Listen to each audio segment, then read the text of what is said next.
Desde que Israel retornou do cativeiro na Babilônia, a nação foi controlada por várias forças estrangeiras.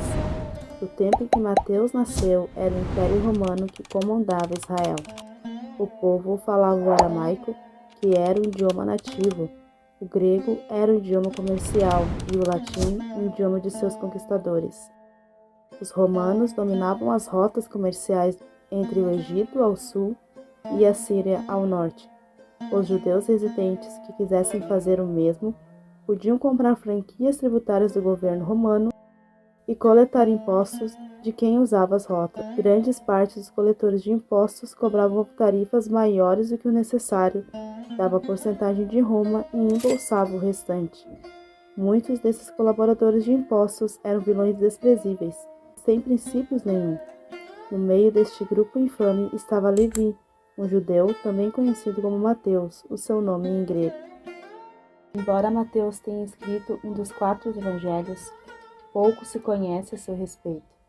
O que sabemos mesmo é que ele era judeu, filho de Alfeu e coletor de impostos para o governo romano. Talvez tenha adquirido um bom conhecimento sobre Jesus, seus milagres, suas afirmações e que ele era mesmo o Messias prometido. É possível também que tenha ouvido o sermão de Cristo no Monte da Galileia, onde nasceu e viveu. Independentemente da informação que possuía ou da sua ligação com Jesus, se mexeu de tal forma com a sua herança judaica. Quando Cristo apareceu na alfândega e chamou Mateus para segui-lo, Mateus sabia e cria o suficiente para deixar tudo e seguir a Jesus. Como muitos dos seus amigos coletores, Mateus era rico, o que ficou claro em sua primeira atitude registrada como seguidor do Mestre. Ele ofereceu um grande banquete para apresentar seus amigos a Jesus. Então, logo depois, tornou-se um dos seus 12 discípulos. Diz a tradição que Mateus morreu queimado, tendo aberto mão de tudo para seguir Jesus. A herança de Mateus.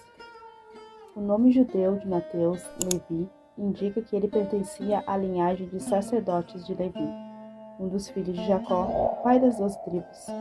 A tribo de Levi foi separada para a adoração e o serviço a Deus, o que significa que Levi recebeu boa educação e entendimento adequado do Antigo Testamento. Isso é visto em seu Evangelho, no qual ele sempre cita o Antigo Testamento ao contar a vida de Jesus. O ministério de Mateus. Desde o princípio da sua conversão, Mateus demonstrou zelo ao apresentar o seu Salvador.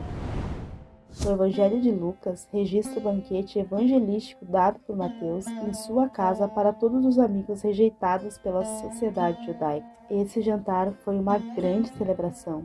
Muitos coletores e pecadores foram convidados. O mestre e os líderes religiosos criticaram a presença de Jesus. Cristo respondeu: Eu não vim chamar os justos, mas sim os pecadores ao arrependimento. Mateus nunca deixou de ter um ônus para o seu povo e ministrou por muitos anos aos judeus, tanto em Israel quanto fora de lá.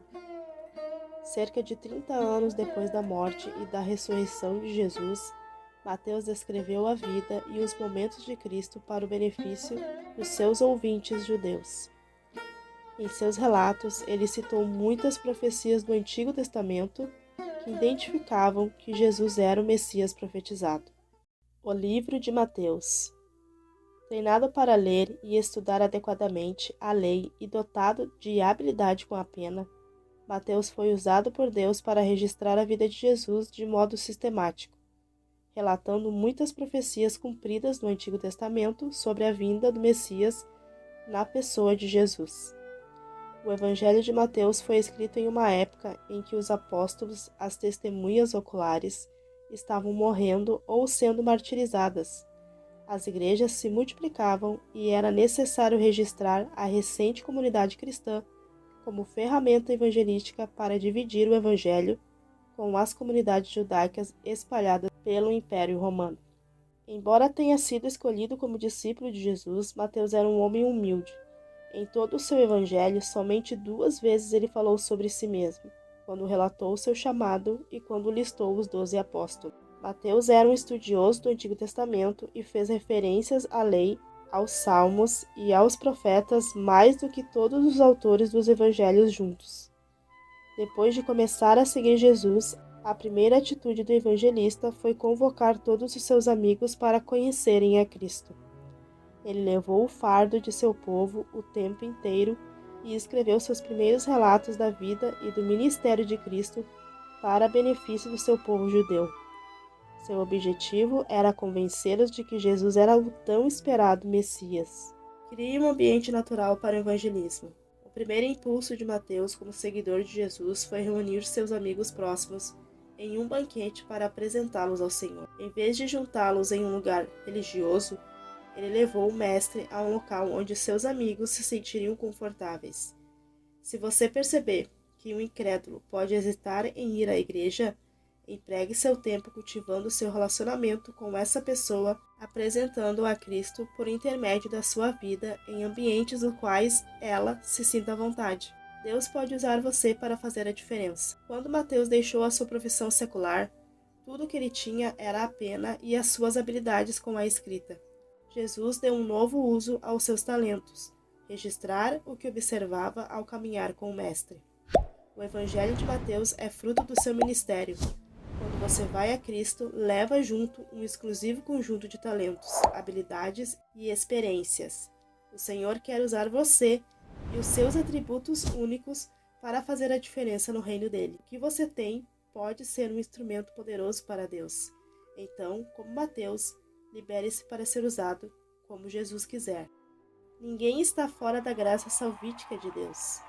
Mateus é sempre descrito como coletor de impostos. Ele foi uma pária da sociedade judaica. Era odiado e desprezado pelos líderes religiosos da época. A vida desprezível de Mateus é um lembrete para que você não descarte ninguém como candidato à salvação. Não haja como os líderes religiosos que desprezavam determinadas pessoas. É melhor seguir o exemplo de Jesus e ser amigo de publicanos e pecadores. Seguir Jesus é custoso. De todos os seguidores de Jesus, Mateus tinha mais a perder, pois coletar impostos era uma atividade lucrativa. Uma vez que ele deixou o trabalho, a sua vida financeira foi radicalmente alterada para sempre. Não haveria mais volta. Mesmo assim, Mateus não hesitou quando Jesus disse: "Segue-me". Você avaliou o custo e está seguindo a Jesus? Não se esqueça de que Cristo não solicita uma avaliação temporária do custo, e sim diária.